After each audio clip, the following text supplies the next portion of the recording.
Okay.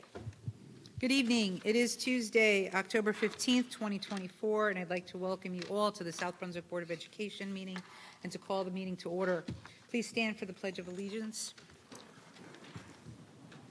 I pledge allegiance to the flag of the United States of America and to the republic for which it stands, one nation, under God, indivisible, with liberty and justice for all. Okay.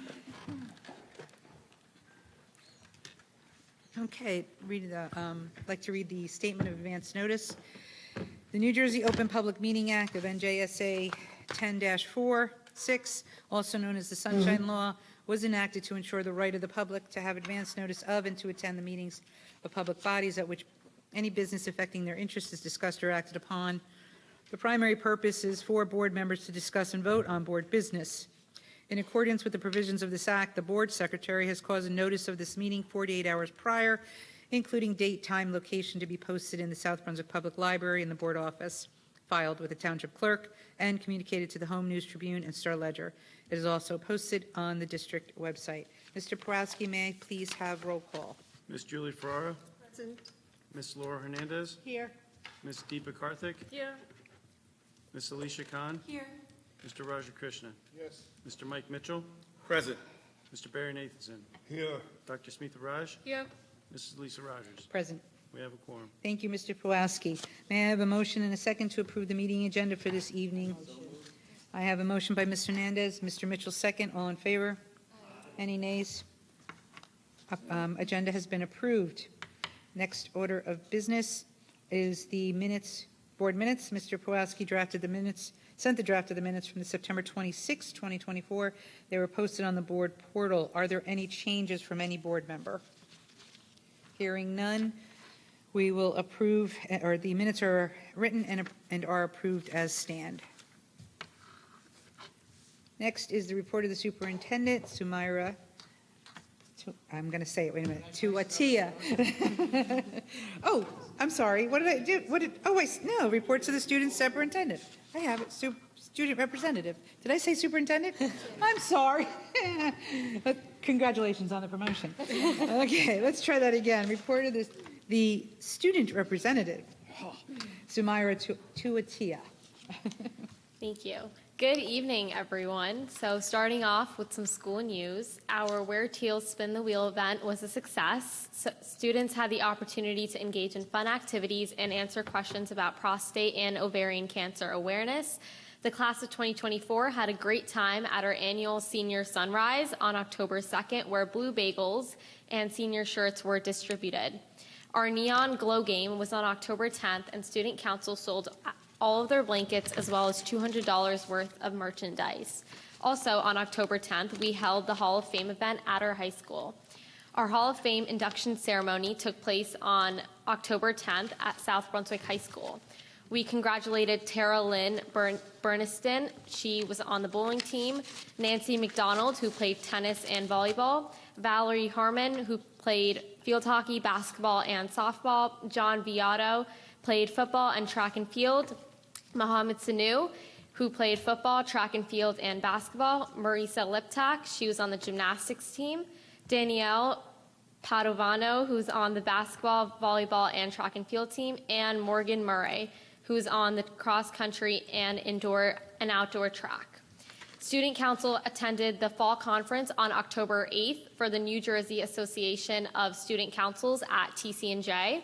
The state officers were introduced, as well as the state charity. This year, our council is eligible to run someone to be on the NJ State Student Council.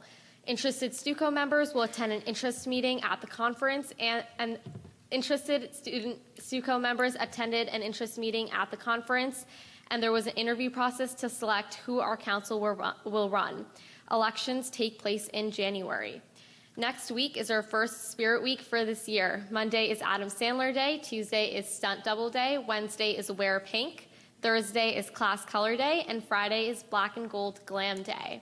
Next Friday, the 25th, is our homecoming game.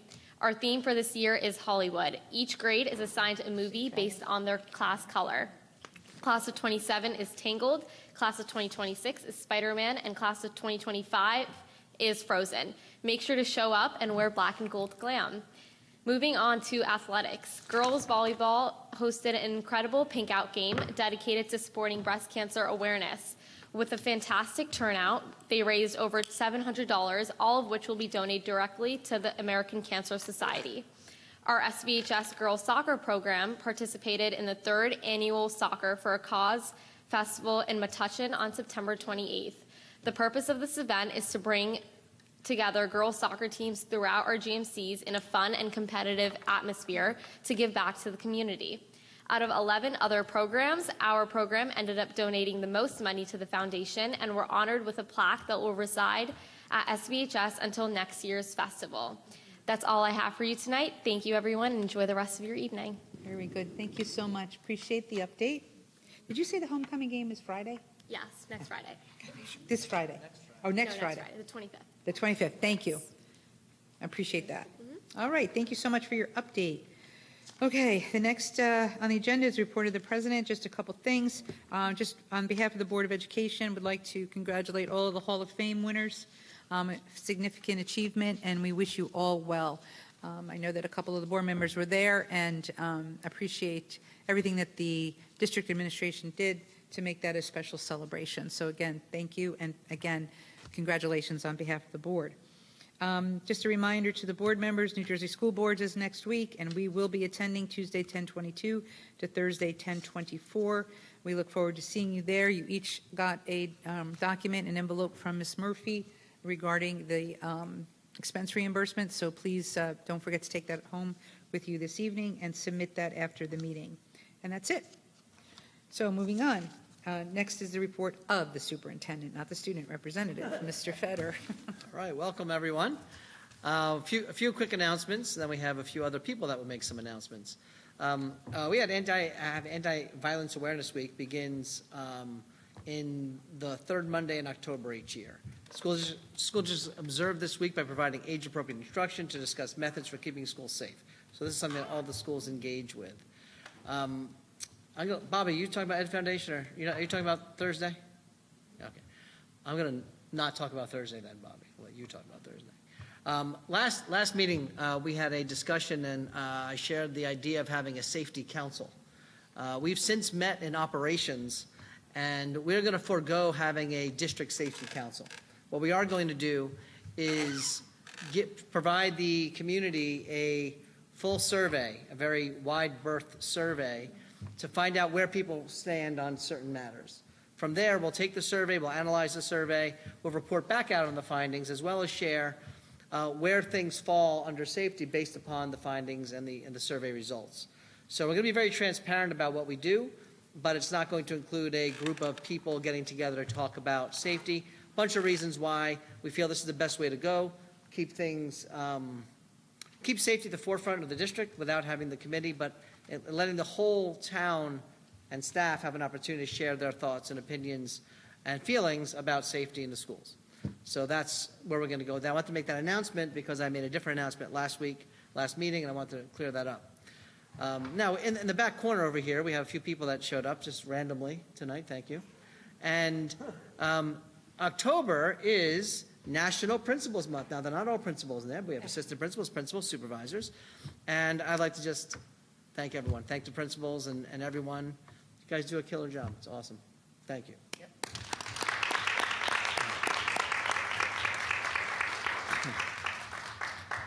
Now, another announcement, something that we've been talking about for a while. Today at 4 o'clock, we had a meeting with CJ, our Director of Athletics, Elaine, our soon-to-be interim Director of Athletics. You all know her from when she was the Director of Athletics.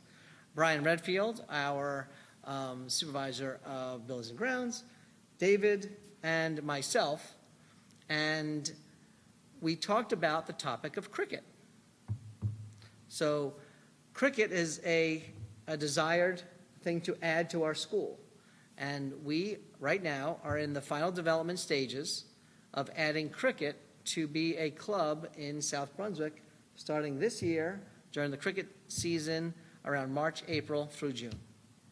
So that is happening at the high school level. There's some things we're working out still. there is a location. Brian, our Director of Buildings and Grounds, figured out what we need to do on our side. We also had an expert working with us to give us the information we needed to do what's right. And the beauty of this is the cost of getting the field ready, getting the uniforms, getting the materials for the kids is literally under $5,000. So it's affordable. There will be pay to play like every other thing that we do. And it will basically be a self-funding club for our kids. At the first event where it was an interest event, there were almost 50 students that showed up for the first interest event. We do expect the club will be able to handle 50 students and at the high school level. We did this similarly with girls flag football last year, and this year will be our second season. So we're going to have our own cricket field. We're not going to need to use anyone else's field. We will be able to host games against other schools. There are other schools with cricket teams, not many, but enough that we can have a little kind of season and also have students have intramural who are not on the, like any other sport, we have a team of 16 and then probably another 34 students who play as backup team and have their own teams as well. So we're excited. A lot of good efforts by a lot of people, and I'll keep you posted, but we're still in the development stages, but it looks like everything's a go for this year around March, April. So good stuff. Good stuff for our kids. All right, so another notification. In collaboration with Rutgers University's Disability Awareness Month, our Student Services Department is hosting a panel discussion on what parents and students can do to best prepare for the transition from secondary schooling to university services. That's a really important part. Yes. So this event will be at South Brunswick High School on October 24th at 6 p.m. I believe it's a Thursday. That was today. Yes, it is a Thursday. Additional information will be sent home in the district news that Murph puts out. And good stuff. So again, good stuff. We'll keep moving forward. Tonight we do have a presentation Suzanne and I will give on student achievement and district goals. But before that, I am going to call our first guest speaker tonight. It is Mrs. Bobby Binder from the Education Foundation. And there she goes. Where's she going? Bobby, you can stay. Yeah, she's coming back. I hope I got your attention. Thank you for allowing me a few minutes to talk to you about some great events that the Education Foundation is sponsoring that are quickly approaching. On Sunday, November 3rd at the high school, we will host a 5K and 1 mile fun walk and run. Registration is open, so please visit our website at foundationsb.org or efsb.org. Here are some easy facts that you can remember. 8 a.m. is check-in and registration. 9 a.m. is the start of the 1 mile walk and run, which will be a course around the high school. 10 a.m. is when the 5K begins. The course winds through the neighborhood across from the high school off of Stouts Lane. There is one water stop along the course. There will be awards to top male and female 5K participants. The age breakdowns can be found on our website. Have I mentioned? It's efsb.org. The race will be professionally scored by Elite Racing System using chip timing so the race results can be posted immediately. Runners, walkers, baby strollers, and wheelchairs are welcome. Pets are not. Next thing on our agenda is this Thursday night, October 17th, will be our annual Taste for Education at 6 p.m. at Pierre's. This year, we're honoring Catherine Oliver for her service to the South Brunswick Schools PTO. You can still get your tickets online for $35. If you would like to pay at the door, the cost is $40. We have some great restaurants, so check out our website. I've mentioned that, edfoundationsb.org, for the full list. We have, as usual, some great prizes. Please, all attendees must be 21 years or older. Thank you very much, and I hope to see everyone at both of our events. Thanks, Bobby. Our next speaker is going to be one of our school principals from Greenbrook. Jody has been a force in the dyslexia awareness work that our district does.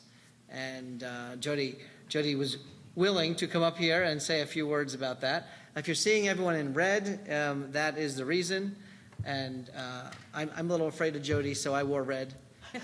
as well. And Jody, if you don't mind sharing some information about this month. Thank you. My name is Jody Mahoney, and along with being the principal at Greenbrook, I co-chair the SBSD Dyslexia Committee with Lori Fagan, Allison Dubois, Sherry Sassine, Jack Medina, and a huge host of representatives at every building in the district. October is Dyslexia Awareness Month. Since 2014, when New Jersey passed 3 laws related to dyslexia, South Brunswick has been proudly dedicated to being a dyslexia-friendly district by learning about and supporting this learning difference in all of our pre-K to 12 schools. This month and next month, we are facilitating the 2-hour mandated dyslexia training for all K-3 teachers, reading specialists, special education teachers, learning consultants, and instructional support teachers. In addition, South Brunswick is proud to cast our training net to include all K-5 staff and selected middle and high school staff as well. This is one example that demonstrates our commitment to supporting students with this learning difference. Did you know that 1 in 5 people may have indicators of dyslexia, or that 40% of entrepreneurs are dyslexic? Today, educators across South Brunswick are wearing red to bring attention to the 1 in 5 statistic. Did you know that dyslexia runs in families? Often it is undiagnosed because dyslexia masks intelligence and intelligence masks dyslexia. However, it's much more common than you may think. Those who are dyslexic may experience difficulty with learning letters and their sounds, decoding words, reading comprehension, written expression, grammar, mechanics, spelling, and rapid word retrieval. They may also have trouble rhyming or remembering names. Early intervention can greatly increase success for these students. Strengths for these students include verbal communication, visual arts, computer science, design, drama, electronics, mathematics, mechanics, music, sports, you name it, these are your big thinkers. If dyslexia runs in your family or you have concerns about dyslexia and your child, reach out to your child's teacher or any administrator. Thanks for allowing us to bring awareness to dyslexia this month.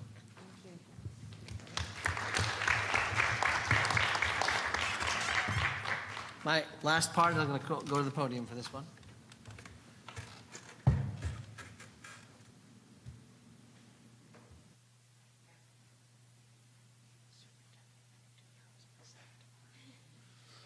Ms. Superintendent.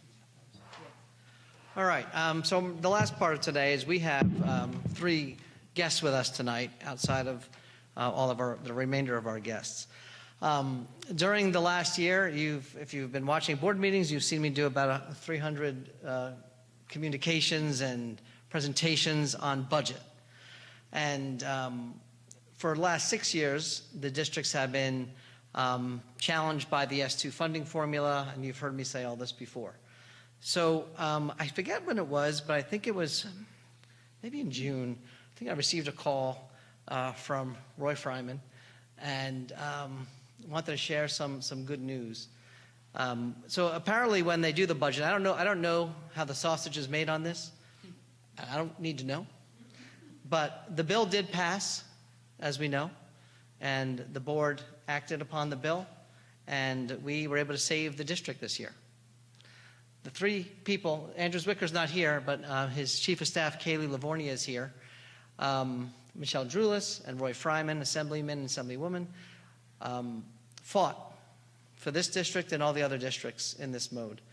But not only that, after that was over, we got another gift.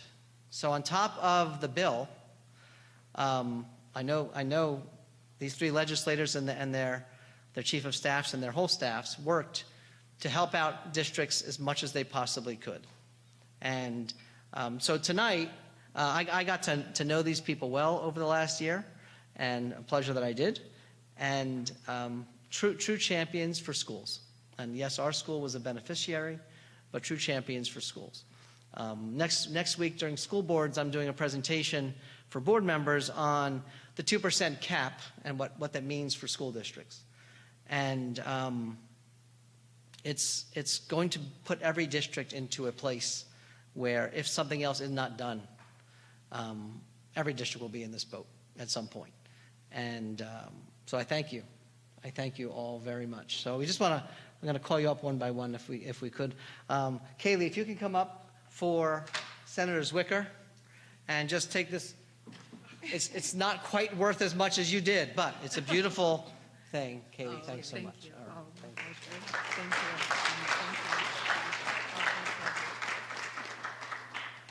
And Assemblywoman Drulis, if we can have you come up.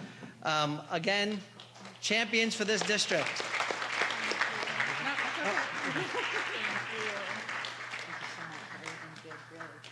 Very much appreciated.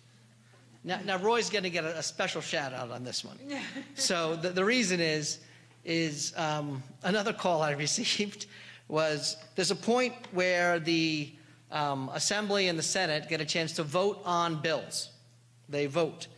And there's a process to do that. I was never part of this before.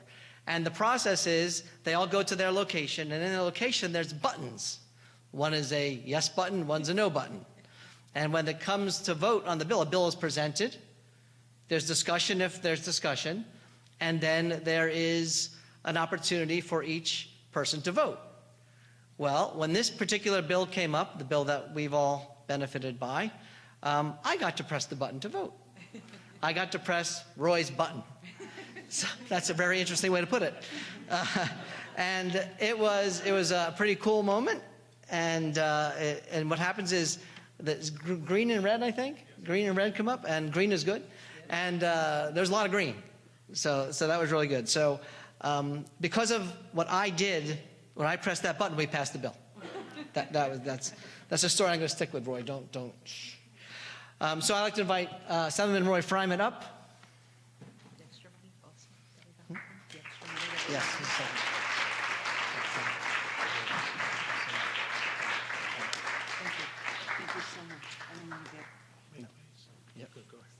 So now there's one more part. As I was mentioning, after the bill was passed, don't know how this all happens and how it works, but Roy did give me a call and explain that, Scott, we were able to get you some more money. So, thank you. And can we show this? If you can't read it, $485,000. And what I'd like to ask is if the board could please come up to the front so we can all get a picture together. Everyone, board administration, come up to the front. You're part of this. Yeah, you're in now. One of the kids that are You're the superintendent. Come on up here. You're benefiting. And if we can bring you guys out, we're all going to go into the front here. Okay. Come on. You kids are benefiting.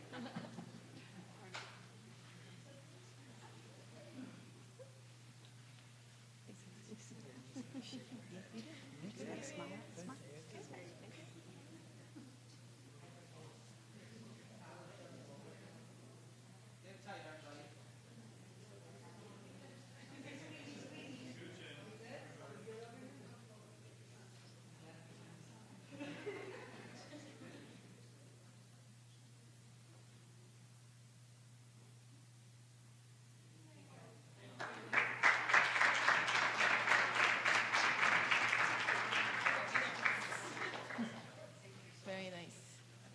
Can't forget his flag. Thank you.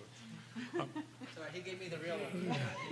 I just want to say just a quick word, because I'm not sure Scott is presenting this entirely correctly, because he is leaving out the fact that the work that he has done upon behalf of the students here and the school, and how an incredible advocate coming to the committee meetings, coming to testify, pleading the case of on a couple of occasions, not only how much this formula has to change, how much it needed to change this particular year, but also going forward.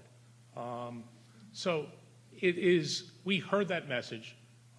We are introducing legislation. Others are working on legislation. We know that it's flawed. We know the math is flawed. So the only thing I can really think of is that those who actually created the math on the formula were not educated in New Jersey public schools, because they don't know how to calculate math, because otherwise we wouldn't be living with what we're living with.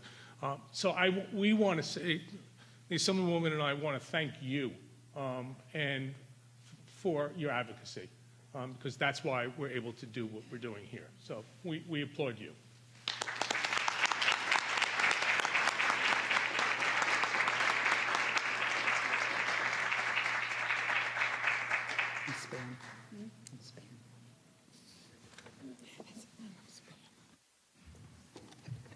And that concludes my report. Thank you so much. Just before you leave, I do want to just say thank you to your staff. Kaylee, I wasn't as involved, but the emails were flying around, and you did an outstanding job, as well as please extend our thanks to Ty and Sarah for their effort in working with the district. It is truly, truly appreciated. And thank you again for everything you've done, and we look forward to a different formula. Thank you. Take care. Don't do it. No, she said don't. I'm going to. No, don't. So along with Scott, who worked diligently, she's telling me don't. Lisa worked her butt off on this. Lisa worked side by side, testifying, go to committee meetings, getting the community together. And I can tell you as a president of the board, that's not always something the president does. It's not the extent as to what a lot of presidents get involved with, but Lisa did. And I didn't want that to go unrecognized, that along with Scott, who really amazes me sometimes, but I didn't really want to tell him that. But, Lisa really stepped up to the plate. So as the vice president of this board, and on behalf of the rest of the board, we thank you, Lisa. I appreciate it.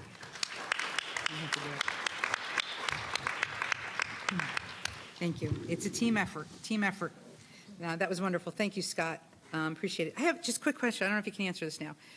The cricket, where's it going to be located, the field? Did they decide yet? It's on one of the softball fields right now. Oh, one in softball field. Out of the Okay. high school level, yeah. Thank you. I was just curious where it was going to. We have an extra field, Yeah, so no one's losing any space. Yeah. We have good field space, so. that's great. Yeah. That's great. I was just curious because I'm going to try and make one of those games because I don't know what cricket is about, but I'm going to learn. Thank you very much. Okay, next is presentation.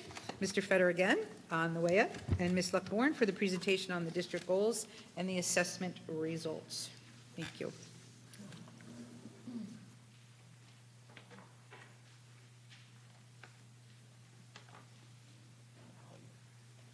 So, good evening. Thank you, Lisa. I want to first acknowledge our leadership team. As we've heard mentioned in this meeting, they are here tonight because they also believe in our students and are interested in what these results mean for us as a school system. So I thank them for joining us. Many of them sitting here this evening either serve as content experts and or are test administrators. So we'll talk a little bit about that as we go through this evening's presentation. For our viewers at home, I think it's important to acknowledge that the Board Education Committee met in advance of this meeting and had a chance and opportunity to preview these slides and ask questions along the way. In addition, the full board received this slideshow in advance with a summary document about the assessment results.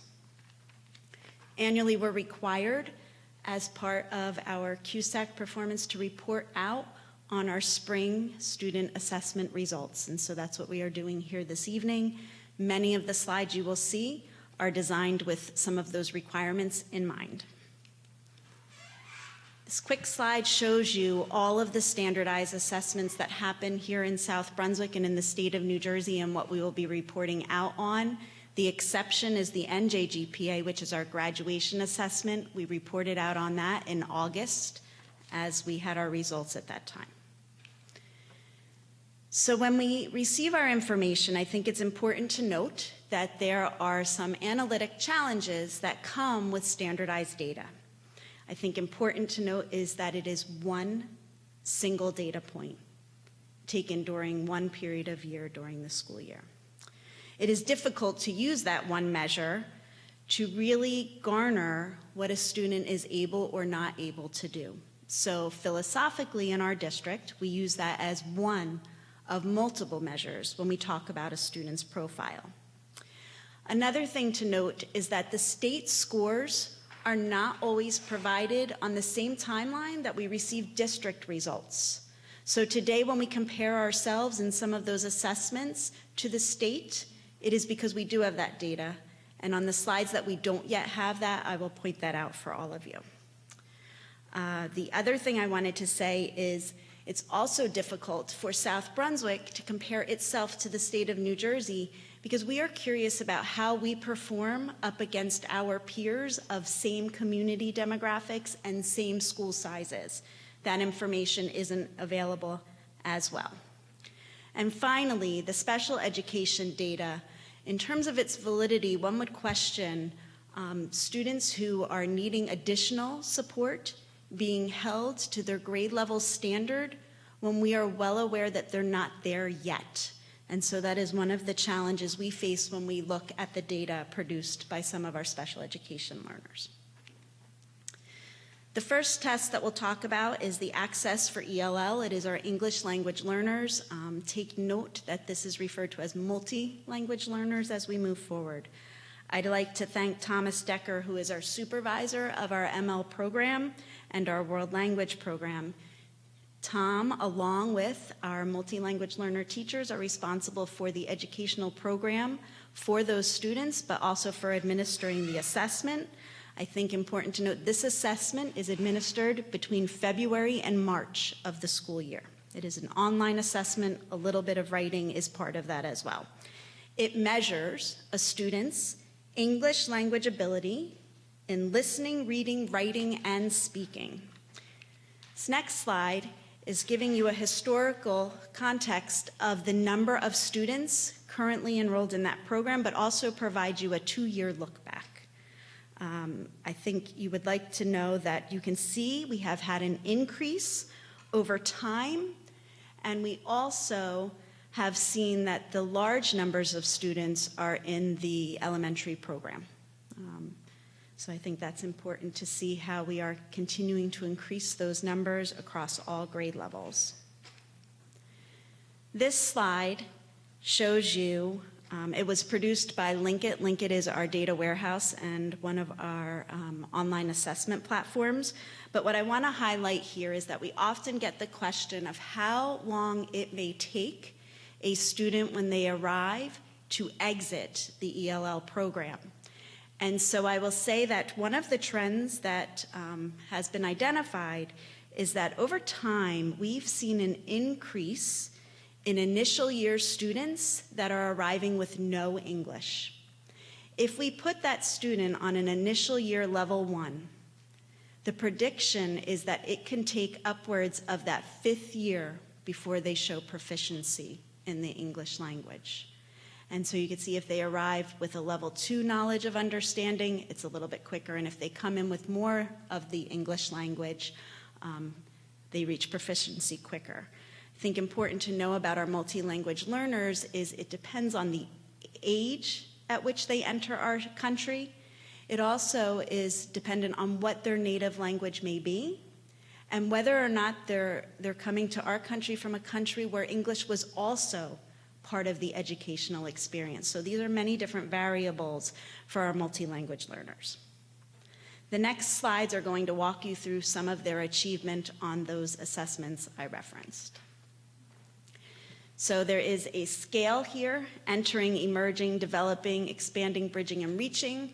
When a student is bridging or reaching, they have exited or are eligible to exit the program. And somewhere within that expanding band, the expanding band is a 4.0 to a 4.9 scale. 4.5 is when students are considered eligible to exit.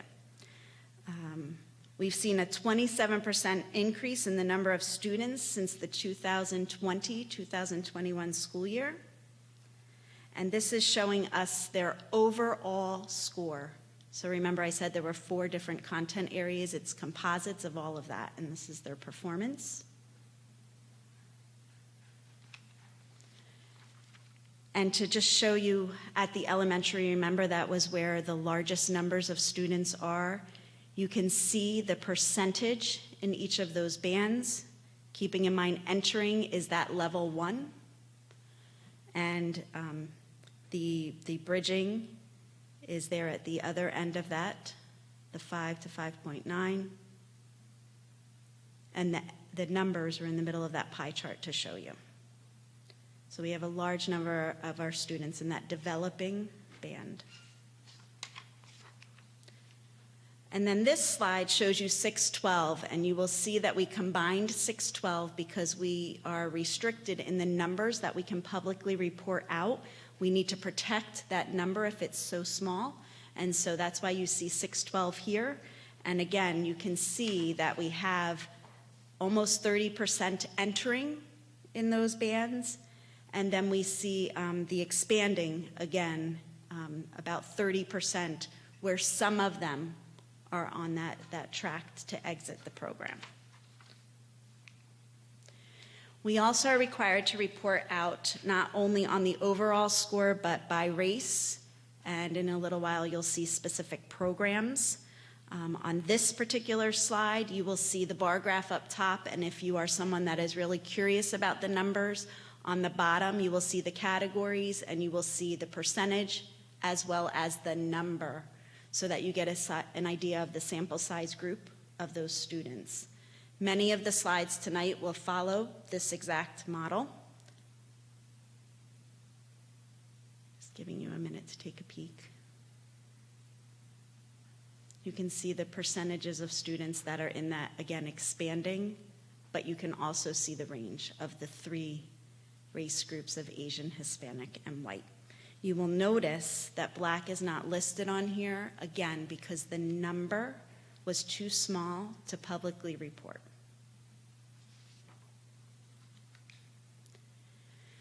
This slide shows our students in terms of their program involvement. So yes, we know they're part of our MLL program, that's denoted by the ELL, but you can also see of those ELL students or ML students, how many of them are economically disadvantaged, meaning they qualify for free or reduced lunch benefits, and how many of those students also have a special education classification.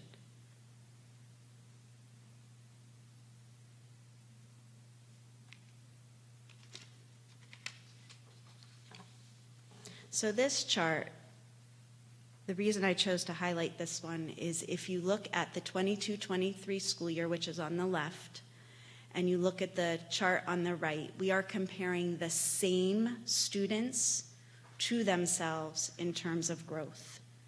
So you can see out of the 211 that were with us in the 22-23 school year, and those with us in the 23-24 school year, you can see that we have more students that are reaching that expanding or bridging, moving through that program to demonstrate proficiency.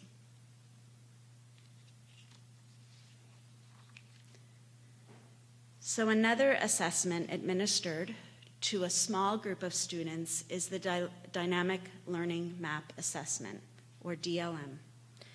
The DLM is managed and administered by our special education department. The supervisors there work with our special education teachers to train and support them as they administer this assessment. Important to note that this is for our most significant cognitive disabilities. In fact, it's about 1% or less, and if you had more than that, you would have to go to the state for a waiver.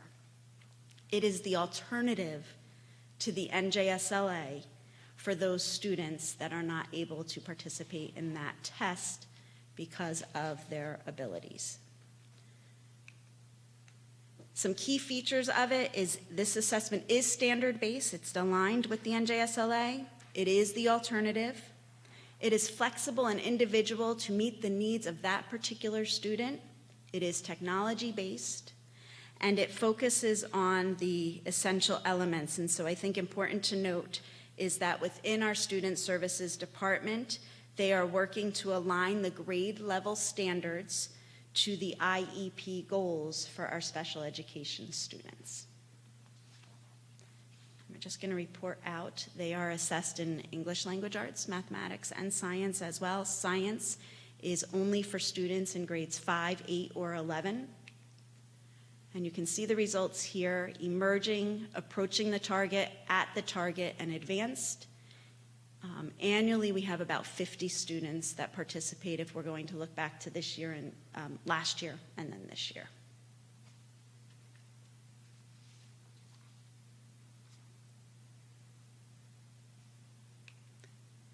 we're going to switch gears and talk a little bit about our high school students. And this is the SAT, and we'll talk a little bit about AP testing. I'd like to thank Jeff Ruman, who is our academic assistant principal at the high school. He has oversight of the standardized testing there. He serves as the school test coordinator. In addition, he has support from his supervisors there, counselors, and teachers in administering these assessments. So let's go on.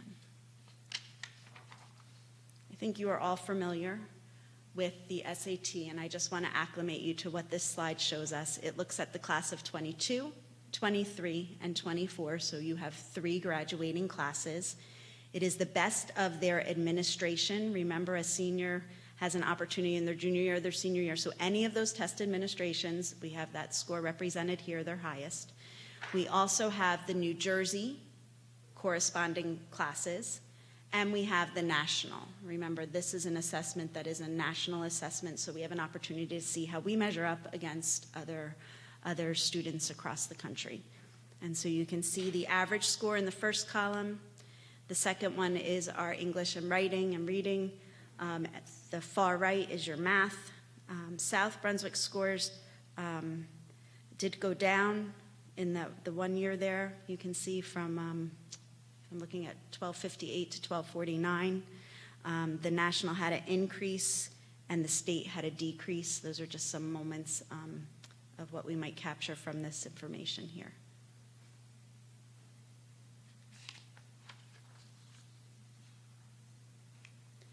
The next few slides will focus on our advanced placement participation and the test results.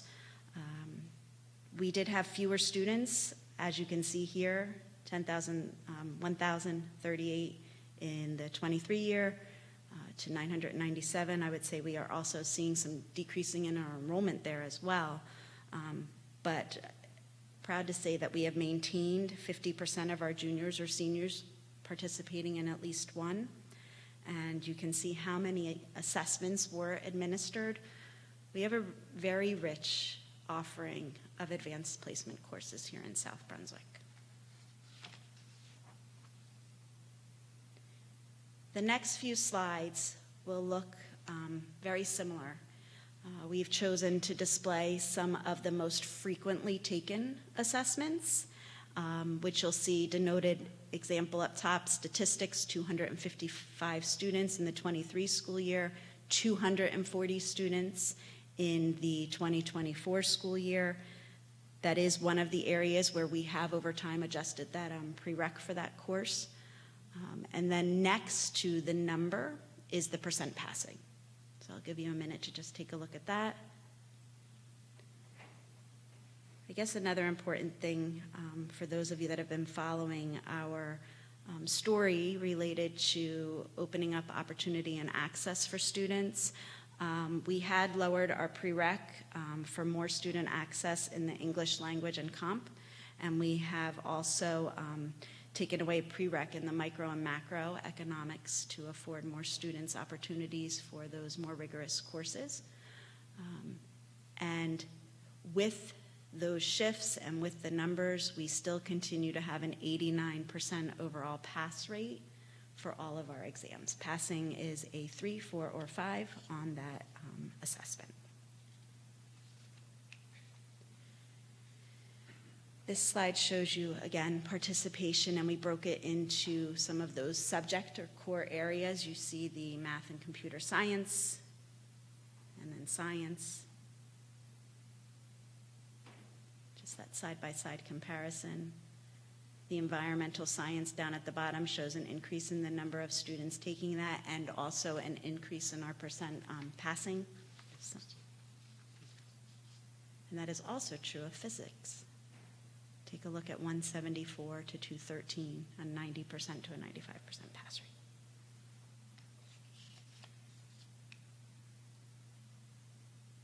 A few more of our courses.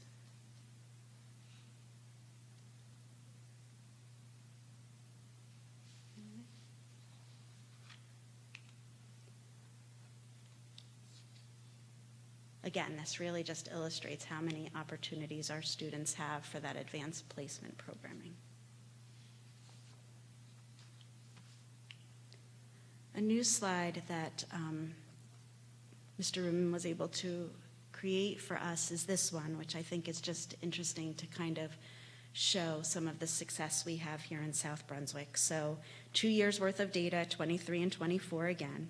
And I want to share that an AP Scholar has the qualifications of they scored a 3 or higher on 3 or more exams.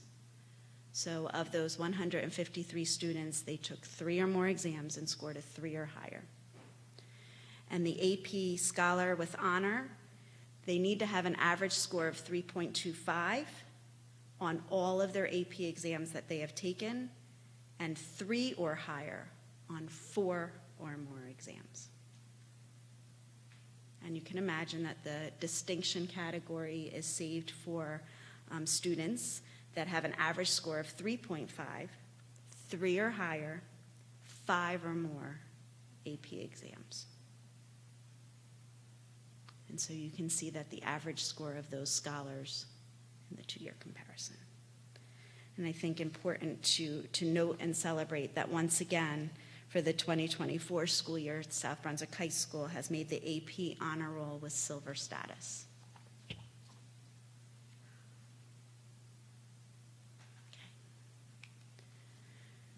So the New Jersey Student Learning Assessment results that we'll segue into next are for our English language arts performance. There is reading and writing that accompanies this response to literature.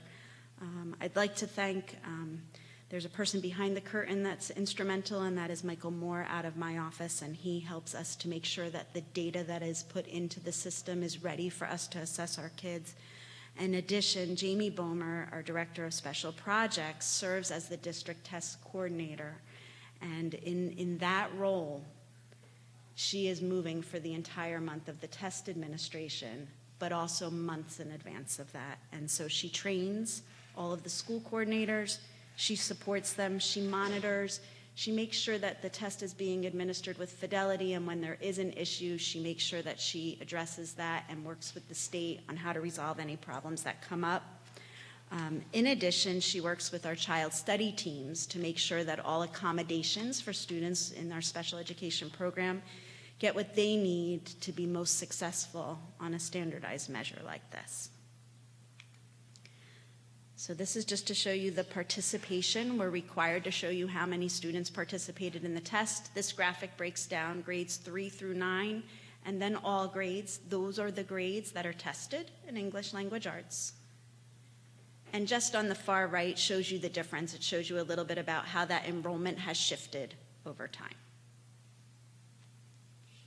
I will also note here that if you are a multi-language learner, like I spoke about earlier, if you arrive new to the country after July 1 in the year before this test administration and are enrolled in an ML program, you are exempt from taking the ELA test because you are taking the Access for ELS test.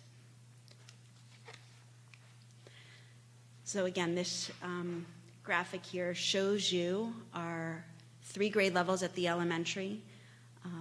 This assessment is measured on not meeting in the red, partially meeting in the orange. That yellow is approaching that standard or proficiency, and the 2 shades of green are meeting and exceeding those expectations. And so you can see that in grade 3, 54% of our students, that's that first time they take a standardized test. You can see in grade 4 it was 66%, and you can see in grade 5, 68% meeting or exceeding. So I just want to point out something when you look at these tests.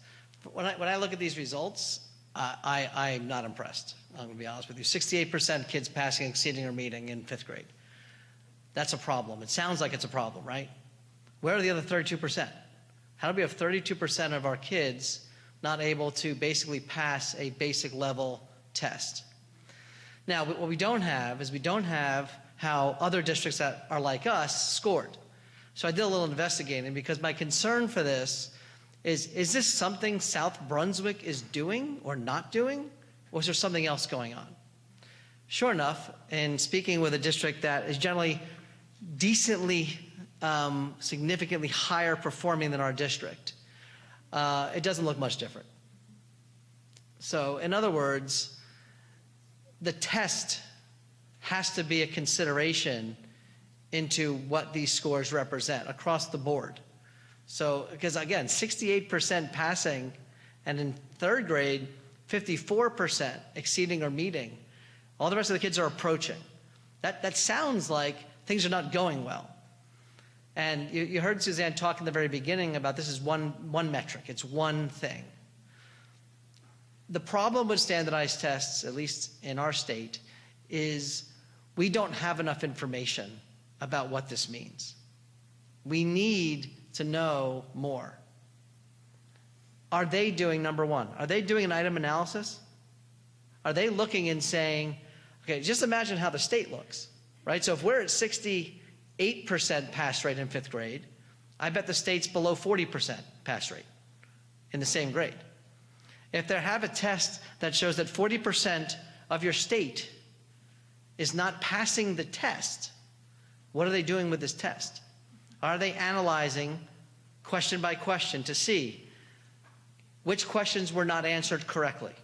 Do they then look at the question and say, is the question a reliable and valid question? Or was it worded in a way that would confuse students? Maybe they are. I'm not saying they're not. I'm just saying I don't know what they're doing. We don't know enough to somehow say that we're doing extremely well or not. In comparison to districts like us, we're right there.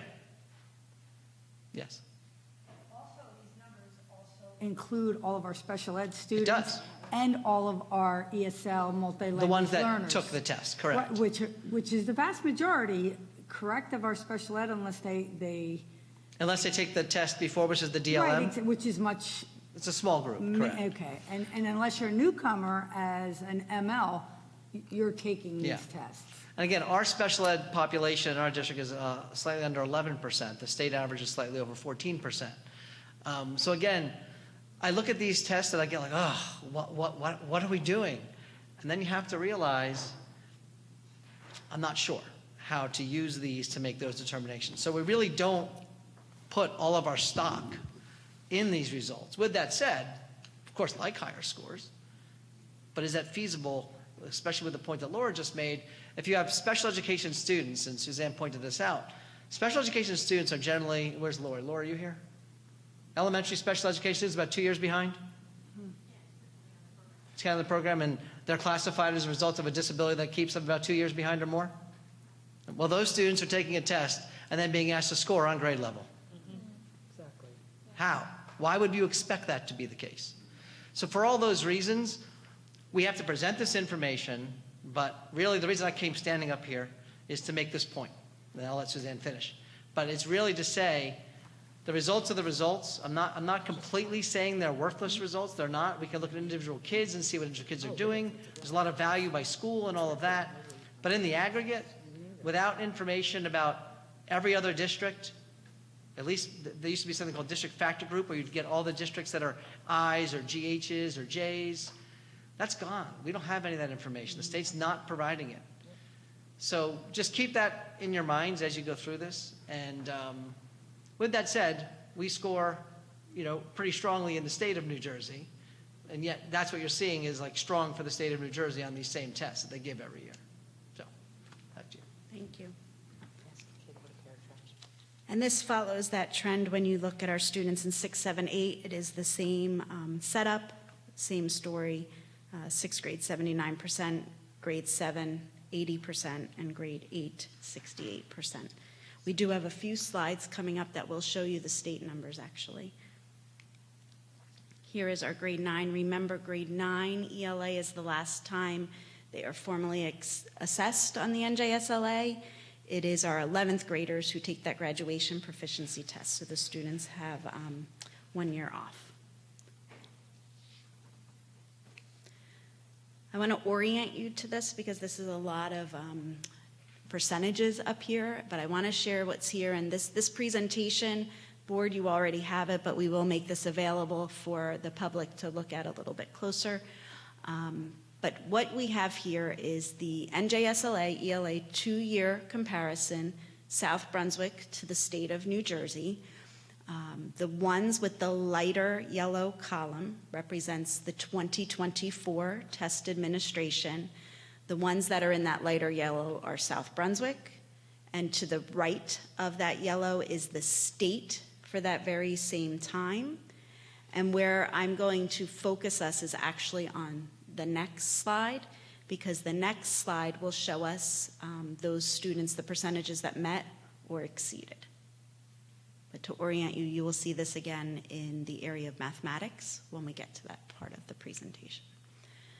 So to Scott's point, you can see in that very first row, grade 3, in 2024, while 54% of our South Brunswick students were meeting or exceeding, the state was 43%. And then you can follow that down. So if you look at grade 7, 80% of our 7th graders were meeting, 53% of the state. And of course, I'm not rounding exactly, but you can see those there.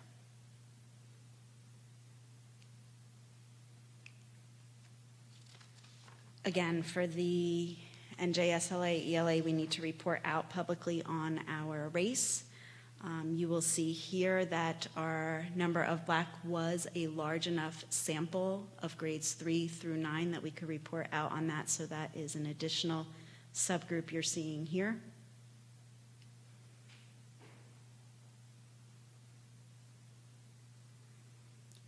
And as Scott was talking, I think important to note is certainly the percentages that you see in those subgroups that are larger than that 10% is an area where we want to know a little more.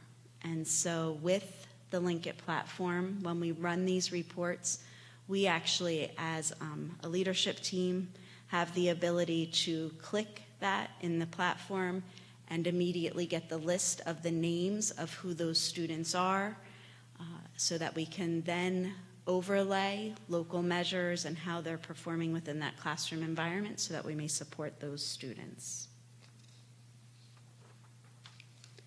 Again, we have to report by program. So this will show you if a student is listed there as ELL, this does not include a student who arrived for the first time to our country who was exempt. These are students who are actively enrolled in the ELL program or the ML program for longer than that first year. And so you can see how those students performed with those subgroups. So next we're going to move on to mathematics. In mathematics, it's grades 3 through 8 are our grade level math. We also assess Algebra 1 at the middle school, Algebra 1 at the high school, Geometry at the middle, Geometry at the high school, and Algebra 2.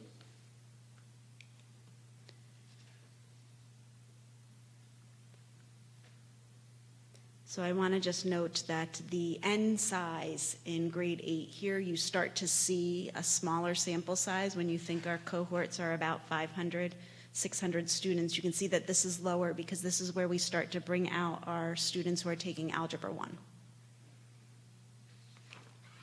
And then this shows you, and we have it on the same slide again, we see the number of students in grade 8, grade level math, versus middle school Algebra 1, high school Algebra 1, middle school geometry, high school geometry, and Algebra 2. The one thing I want to just highlight here is this little asterisk that you see. The high school math decrease, you can see between the 23 and the 24 school year, a big change, 700 students assessed to 238. What I need to explain here is that there is a federal requirement that students test for their first time when they're in high school. And so in that 2023 year, the guidance wasn't explicitly clear. In fact, it was confusing. And in Jamie working with our contact at the NJDOE, we realized that we only needed to test if it was their first time. So if a student was in 8th grade and I took the Algebra 1 one would think they have met the requirement, but in fact, they have to sit as a high school student for one of those standardized assessments. And so that's how those numbers came to be. This is our elementary performance. And again, important to note, all students. And I think another important thing to clarify here is that if you are a multi-language learner who arrives after July 1, you are tested in mathematics. You are exempt from the ELA, but you test in mathematics. If you arrive in February and this test is in May, you're testing in grade level standards in a language that you may not yet be proficient. And you can see grade 3, 4, and 5, just around that 65% proficiency or exceeding. And then when we switch here, this gives you a look at how the middle school did, and this is grade level math.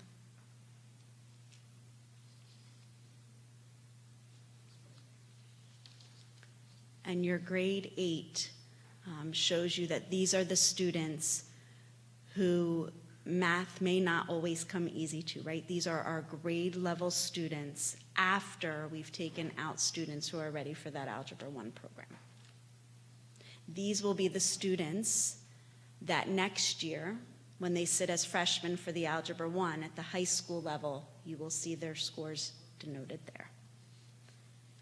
And I think important to note is that as we, as a supervisor group of the content area, looks at this information, we're looking at the big picture. We're looking for trends. We're looking at our curriculum. We're looking at our pacing. We're looking at our standards. We're looking at our resources. That is one way that we use this big data set in making some decisions at the district level. This is our middle school Algebra 1 performance. 6 and 7 is combined because our N in the grade 6 was so small that it was one of those protected that we can't report out separately, so we combined them. And you can see our grade 8 algebra, our students that are performing at or above grade level with their mathematic capacity, 81% of them met or exceeded that expectation. We shift to our high school mathematics. Algebra 1, Algebra 2, and the geometry. Just keep in mind that Algebra 2 and geometry were not all students. They were likely students taking it as they were entering grade 9, with maybe some newcomers that needed to test because they weren't here during their 9th grade year. They might have tested in their math in 10th grade or 11th grade. The next few slides give you that same comparison. This chart should look familiar now.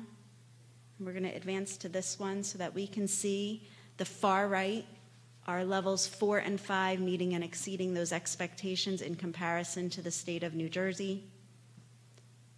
Our grade 7 down there, 55% of our district were meeting or exceeding in comparison to the state, which was 37%. And as Scott said, you know, the curiosity of how we measure up against those like districts is really important for us. So we've actually asked Linkit if there's any data within their system that might help us do some of that comparison to just get a better understanding of our current status and relation. When the state of New Jersey releases performance reports on all of the schools, you can look as a community member, as a parent, as a staff member at how other schools are doing, but you don't get it presented in a way like this. Again, this is now looking at the upper level maths.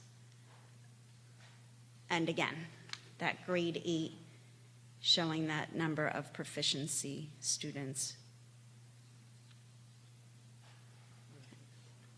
If you want to just look at high school Algebra 1, real quick, middle slide. High school Algebra 1, if you look at us, we have a 19% pass rate of the 4 and 5, but the state outperforms us by 39.5%. Anyone want to take a guess as to why?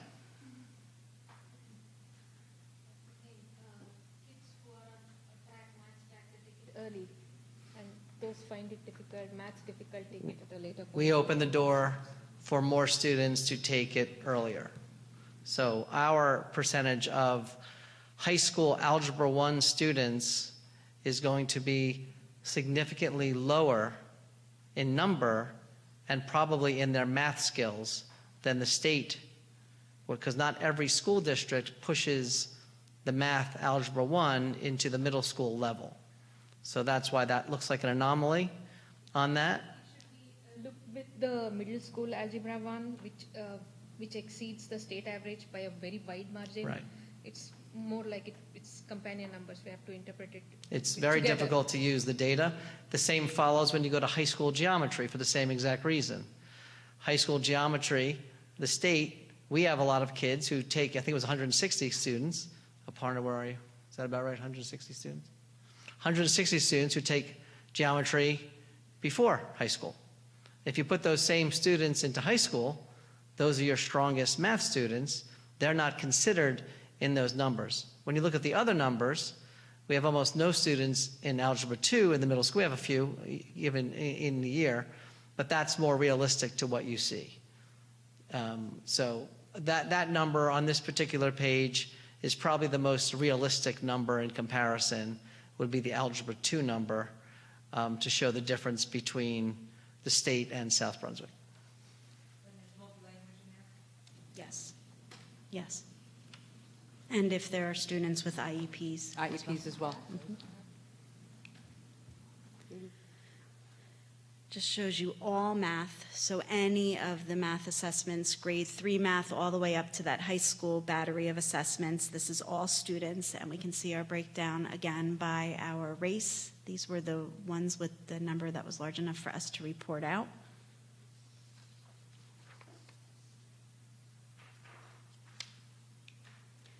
And here we are with our subgroups, by program.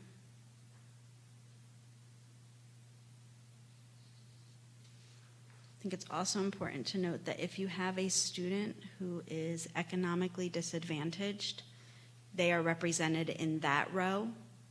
If that same student is a multi-language learner, they're also represented in that row. So if you are in multiple categories, your score shows in multiple places. You're represented in each of those areas.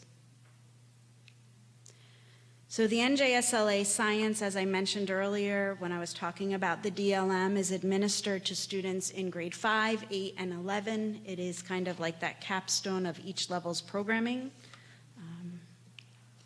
These are the numbers that participated in those 2 years. And these are our results.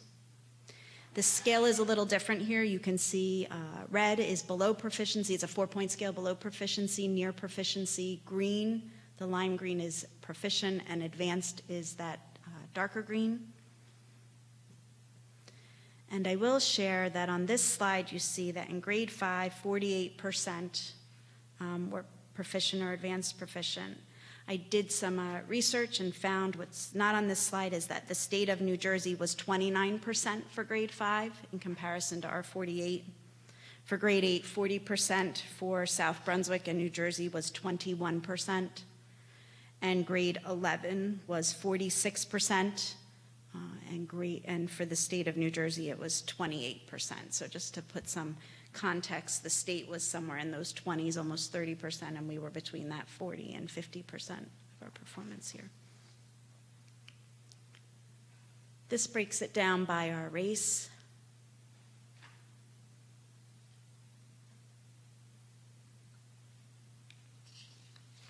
And again, by program. You will see that the MLs are not represented here because that sample size was too small to report out publicly.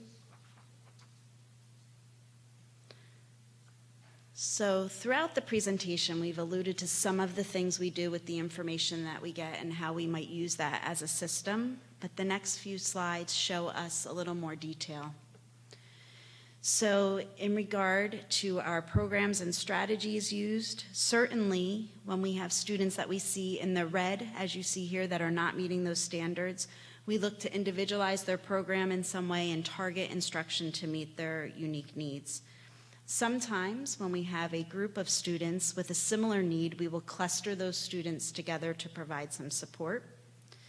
As I mentioned, our supervisors look at this information to review our programs that are being offered, to look for our alignment, and to check our pacing. In addition, with teacher support, some of those trends that are found are then turned into professional development when we work with our staff on some of those early release days or days that we are closed, like those upcoming days in November. In addition, at the elementary level this year, we have dedicated instructional coaches that are working with classroom teachers, model lessons in the environments, looking at student work samples together. So that is one of the ways we are addressing and supporting our teaching staff. And then this just showcases some of the many programs that we are utilizing in our system and some of the best practice in terms of strategies. I'll continue to promote that full-day preschool. 30% of our entering kindergarten students this year were part of our program. So they had that jump start. So that is really exciting. We have implemented foundations in our kindergarten, first and second grade classes, which is a phonics-based program to support early literacy. And what I would like to share about that is we are also piloting that, not piloting it, we've implemented it to our third grade students in our Title I schools. So that is a purposeful decision, and it has been for the last 2 years where our Title I schools have come first with the implementation and resources of that phonics program. But like I said, it is rolled out to all K-2 in this current school year. A few years back, the board supported a redesign of our special ed program where we have our resource center classes in certain locations in sister schools model, one grade level for that content instead of multi-grade implementation or delivery. We have a Ready to Rise summer program, which has evolved for the past 3 years, really focusing on students who are entering grade 1 and 2 that need some additional support. Our elementary intervention, not our elementary, well, we have an elementary intervention team, but our middle school instructional support or intervention team, through some of that funding, was able to continue. So each of our middle schools has 6 interventionists that support students, pushing into those environments and pulling out. Each middle school has 6, 3 in ELA and 3 in math. High school has been working diligently on credit recovery for students. They ran a summer program and they support students during the school year. And for the multi-language learner students, there are transitional courses to support those learners. And on the right-hand side, I think the most important I'd like to just highlight is while it is about that academic performance, progress, and growth, it is also about the social, emotional well-being of our students. So in our elementary schools, we use a screening tool called the DESA. And in our middle school this year, we have brought in Wayfinder, which is a curriculum for our middle school students in that area. So addressing not only academic, but the social emotional needs of our students. So that brings us to our district goals, of which there are 3 to focus our work in this upcoming school year, and we're going to share those with you now.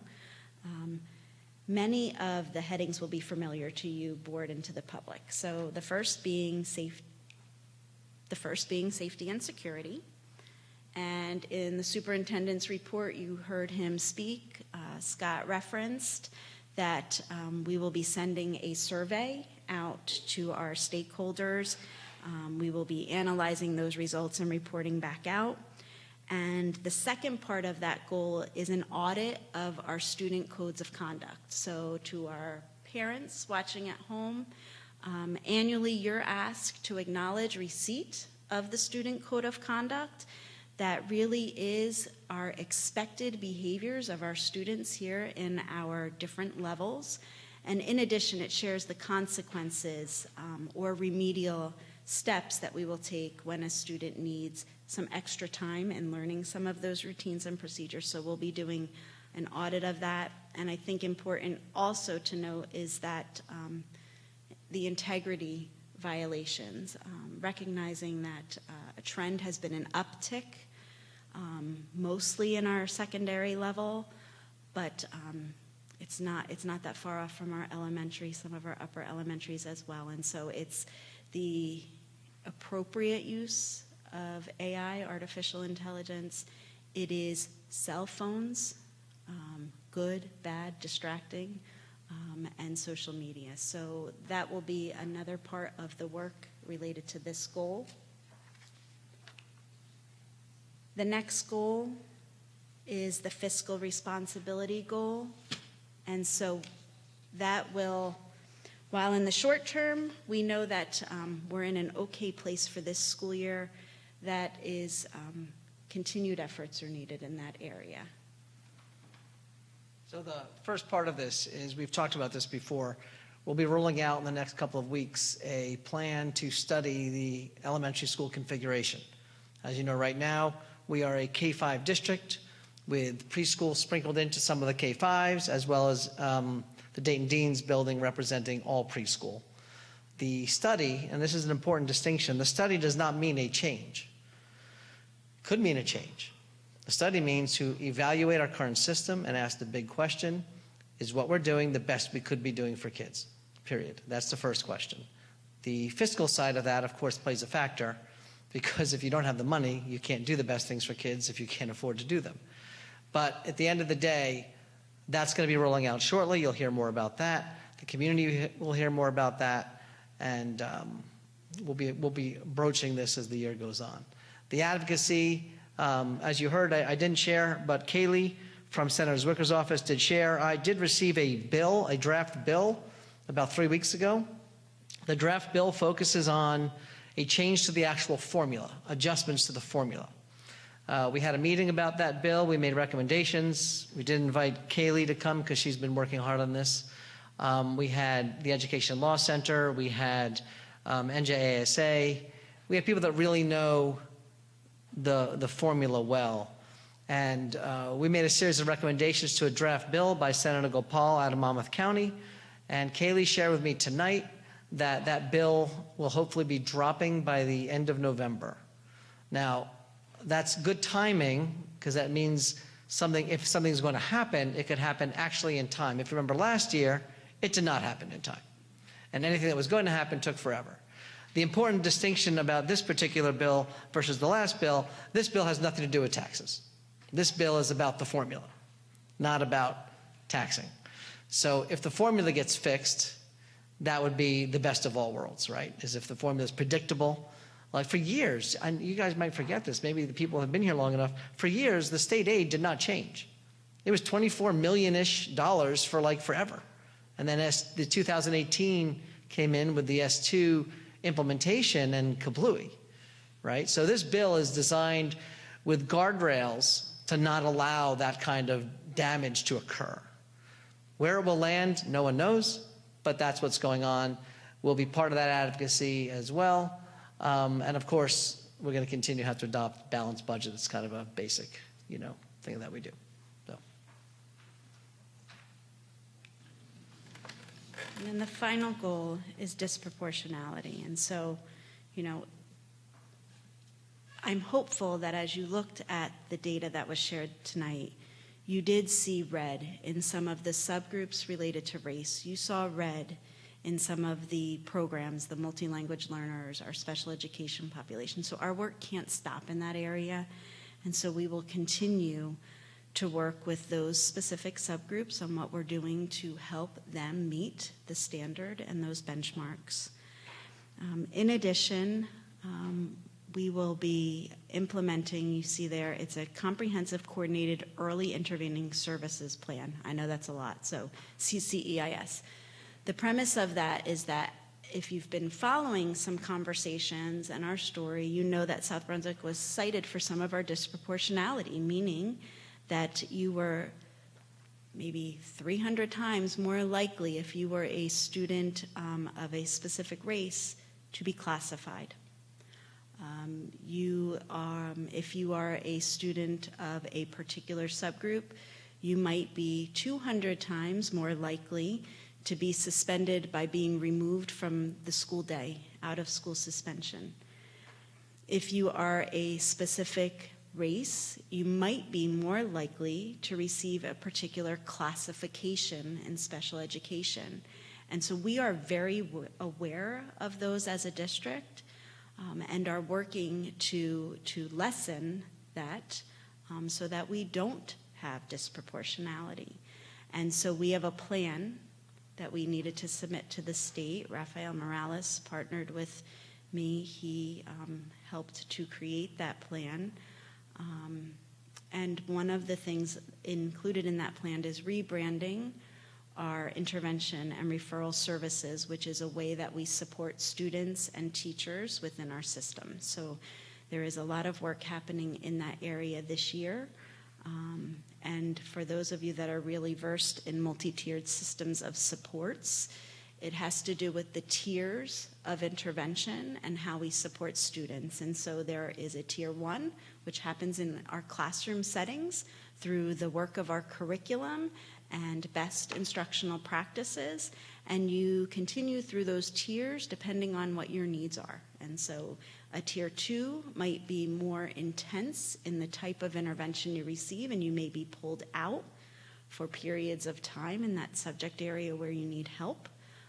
And a tier 3 is even more targeted for a specific amount of time, progress monitored consistently to see if you are responding to that intervention. And if you are not, then we make an adjustment.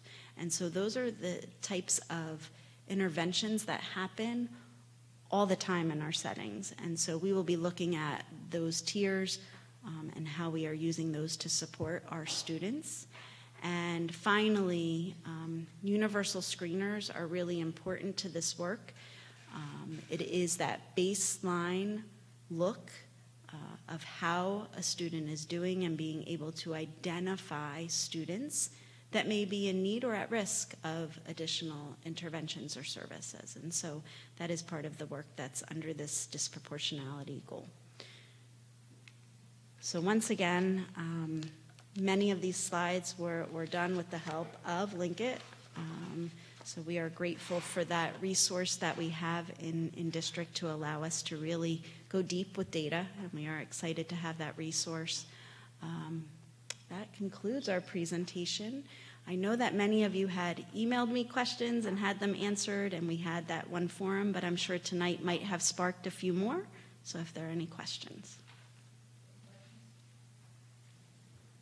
This side? I have a comment. Yep. Comment? Can I go ahead? Dr. Raj? So, just Here, a bring the comment. microphone closer. The presentation was very detailed, and it gave a bird's eye view of student achievement.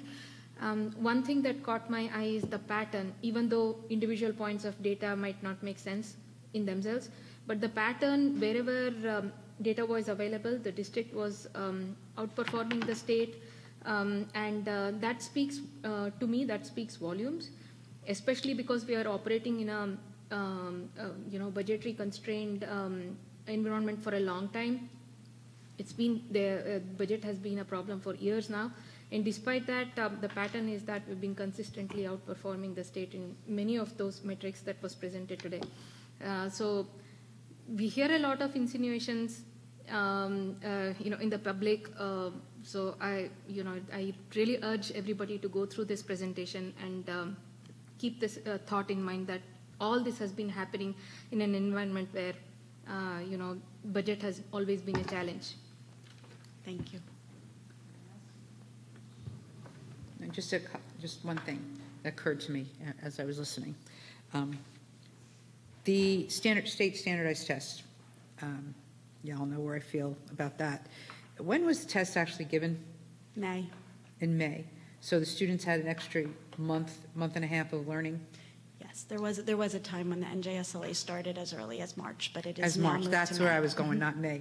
So here we are giving a test in March for a subject that has not been completed for a Right, but student. now it's May. But now it's May. Yes. 2025. No, this year. 2024. Correct. So 2020, so when we look at those numbers and So we your compare 2023, Lisa, and your 2024 were both May administration, so we Okay, had so- covered the majority So of the that covered curriculum. May, okay. So that, yeah, that covered the majority, but in the past, it was park with, now this is just park with lipstick on, yeah, okay. The one thing that I want to, and I know you guys are really aware of this, but coming from someone who's experienced it, it's the stigma of being, when that intervention takes place and the child is being taken out of the class, either for gifted and talented or for an intervention.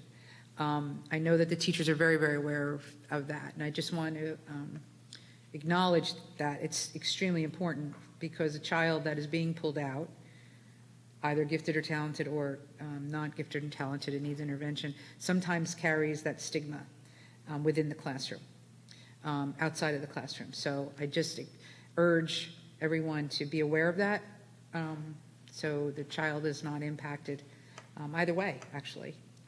So that's just a point on that. And the other thing that I'm concerned about is AI.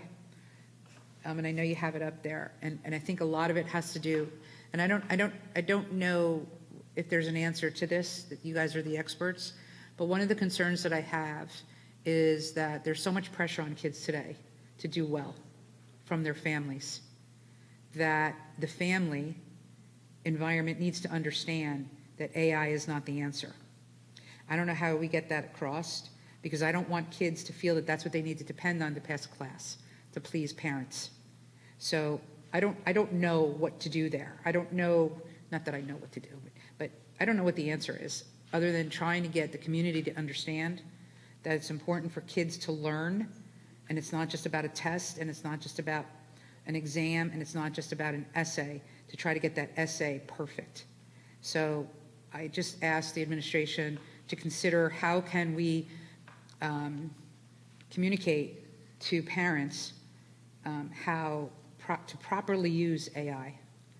And I'll just put that out there. I think it's just an important reminder for all of us about how we harness the possibilities with AI, Right. but proceed with caution with how we put parameters and limits on that, Right. and how that is a responsibility of not us only as educators, Right.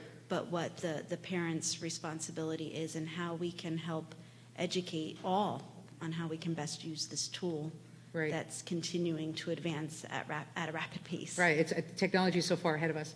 It's a great tool to find the right word, but just somehow to get that across. Any other questions or comments? I just want to jump on what you said. We're also looking as a board to look at our cell phone usage and all that is coming up. So that's all going to be, yeah, we're on top of that. Ms. Karthik, you had a comment?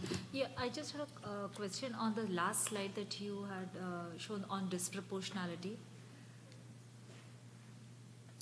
I think you were alluding to some statistics that sort of point to some subgroups that are more likely to be either categorized in certain other categories.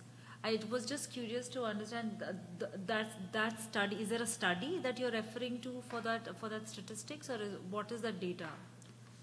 Or did I misunderstand that? So the state of New Jersey, in looking at South Brunswick's data, cited us for disproportionality in the information they have on us as a system. So you know that we're accountable to the state for reporting all kinds of information. Right. So when they looked at that and they analyzed our results, that's how they identified us in the specific areas that I mentioned for the disproportionality work. That's where that information came from. And they share that data with you, or the basis of the study that on which they are citing us? Correct. They give us a report where they give us the percentages and the areas that we need to focus on. I see. Okay. Ms. Ferrer? Yeah, I just have two comments. I've heard recently that some districts are considering a ban on cell phones during school hours. And I think we've talked about that a little bit here. I just wondered what you think as educators, there's a lot of educators in this room right now, what you think about where we are with that as a district. So we are going to be doing exactly what we wrote, which is having a strong look at cell phone usage this year. Okay. So we're not going to give an answer to that yet, but we're going to have an answer for that before the year's out. Did you have it up there? That's up there. Oh, I didn't see. Okay, good. Yep, there it is. Yeah, we also just talked about it. Didn't I just ask you that? As far as like, we as a board are going to be looking at policy and stuff, right? That was brought up in. The district will be studying it, the board will be looking at Right, policy, okay. and eventually we'll have a direction and an answer on Right. if we're looking to do anything more than we currently do or not. Yeah. All right. I know this is probably an impossibility, but for many, concerning the disproportionality, it would be great if we had vouchers for students with more challenges to get extra tutoring in facilities that are available throughout the town, and have like a voucher system that would be available for their, if it's feasible. I don't know if it is feasible, but just a consideration, I don't know. Thank you. Any other comments? No? Thank you very much, Mr. Federer. Thank you very much, Ms. Luckborn. Appreciate the presentation. Will this be up on the website? I meant to ask you. I'm sorry. It will be. So though, for those that are interested in reviewing it a little bit more, it will be up on the district website. If you have any questions, feel free to send them to administration. Thank you. Thank you very much. Okay, moving on. Board committee and liaison report. So starting with the curriculum committee, any update? You just saw it. Yeah.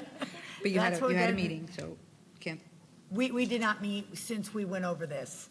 That was the last time we met, when Suzanne and Dave, Scott went over all these, and half the audience was in our meeting. Very good. Thank you. Any update from the finance committee? There is no update, Madam President. Next meeting is coming up, right? Like in 2 weeks, I think? Possibly. Possibly 2 weeks, okay. I had it down on my calendar, I wanted to check. Could you confirm, please? Huh? Oh, Okay, it's thank in you. 2 weeks, right, I think? Well, you'll get it out to us, okay, never mind. Yeah. Policy committee, any update? The policy committee met prior to the board meeting on September 12th, and in attendance were myself, Deepa Karthik, David Pulowski, Suzanne Luckborn, Evelyn Mammon, and Kimberly Malloy-White. We mostly went over any questions and comments regarding policies which were adopted at the last board meeting, but we also discussed policy regarding AI and also research regarding cell phone use in schools. And that was it. Great, thank you very much. And business operations, any update? Yes, I do. We met Did you give last week, October 7th, sorry. And we had a meeting that was supposed to be scheduled earlier, and then we wanted to make sure that all our members attended. I was in attendance, Raja, Mike Mitchell, our board president, Scott was there, David was there, Brian Redfield was there, and Jim Conover was there. It was basically about our district security, or the whole thing was about our district security. And a report from Jim Conover, who, for the public, Jim Conover is head of our security, and he's the former chief of police of East Brunswick, if you didn't know that. And he provided a really thorough presentation about security, where we are now, and how we look for the future. Mr. Federer joined in. We discussed what Scott brought up earlier about keeping it within the Operations Committee. And like Mr. Fetter said, we decided at this point to keep it within the Operations Committee because there's a lot of sensitive topics that are discussed, and we're gonna, Scott's gonna, with Jim Conover and the committee, construct a survey for the parents to, and then we'll be able to take a look at that and see where we're going from there. It was extremely informative, and I think once we get a better feel from the study that we can help the board formulate a plan for security going forward, because it is, unfortunately in this day and age, it's a very important subject, and we need to make sure that we continue to have a handle on it like we do. Great. Thank you very much. Any questions for the chairs of the committees? No? Moving on to liaison reports. Any liaison update? Mr. Nathanson. I brought it up last time, but I wanted to continue with it a little bit because our assembly people were here, and Scott brought it up a little bit, but Assemblywoman Drulis with Assemblywoman Katz has a companion bill to Senator Gopal as far as getting the ball rolling on a new formula. It's sitting in committee right now, so there is some, like Scott said, there's movement on a lot of that stuff right now.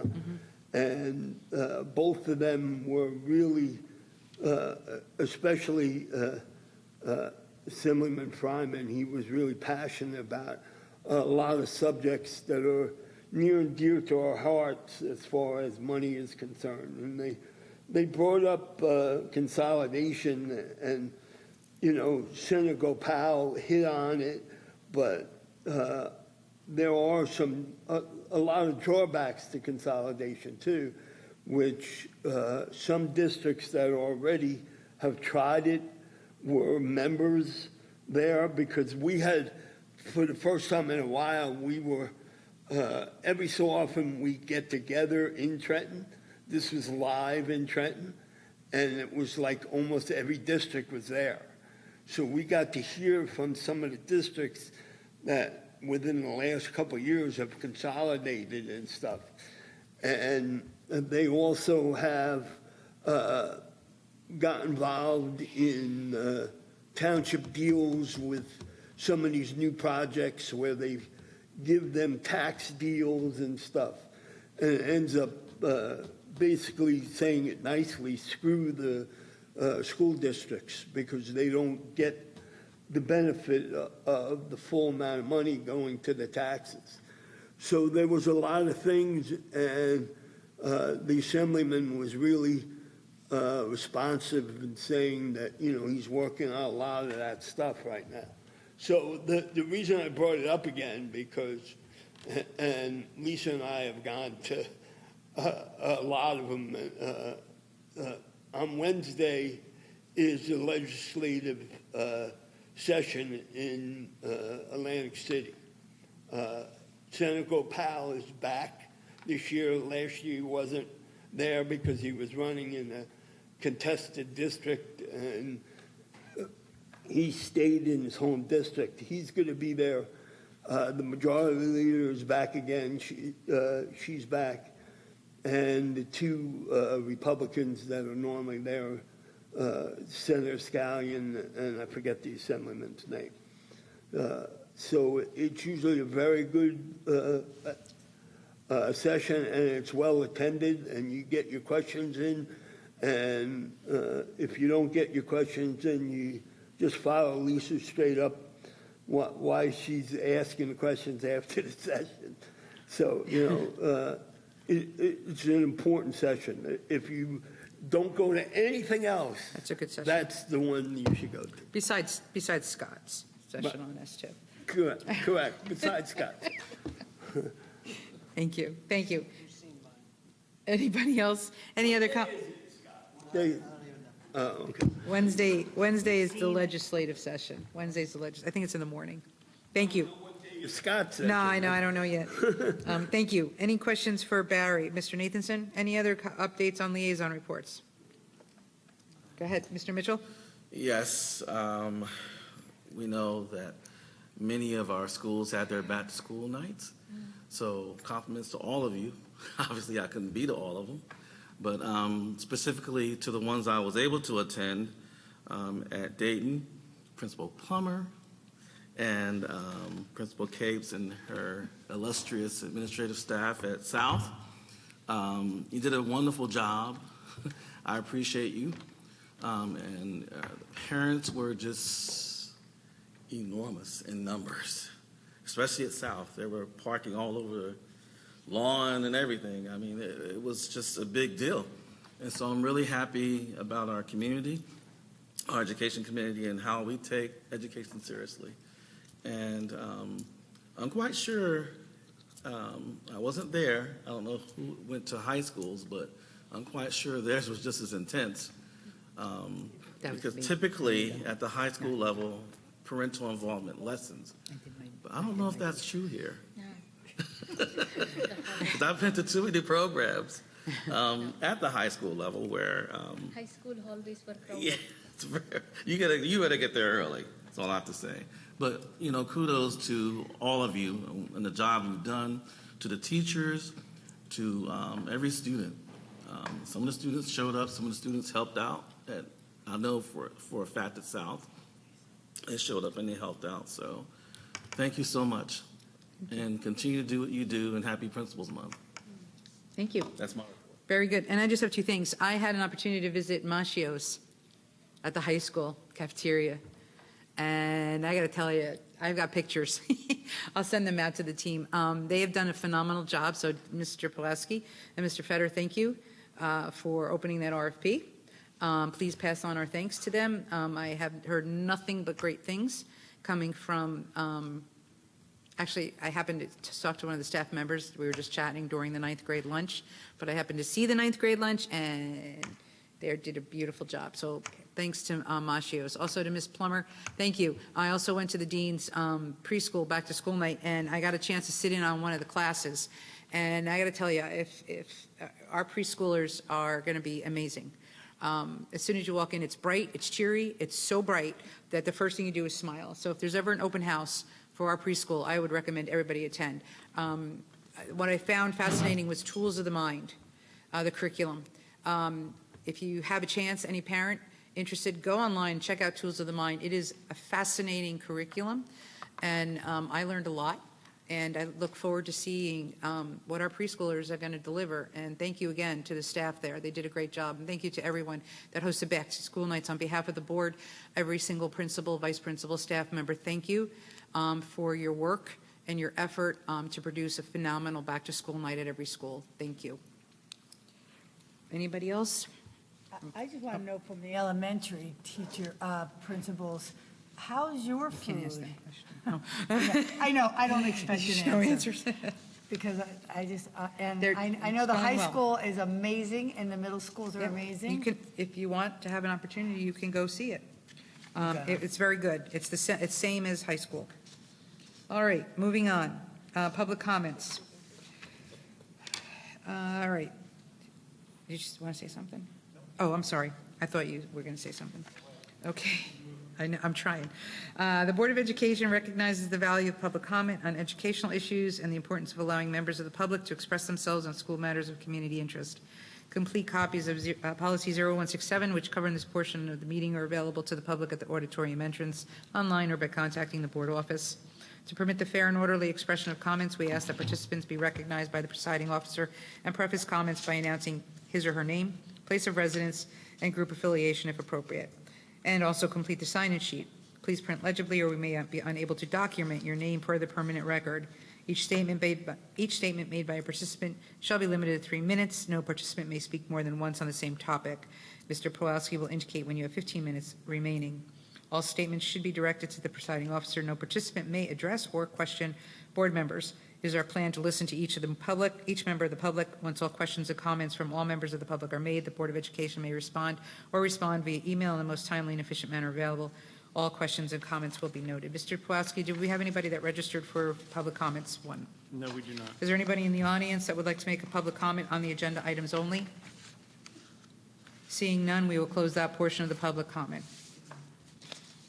Moving on, old business. We do not have any old business at this time, nor do we have any new business at this time.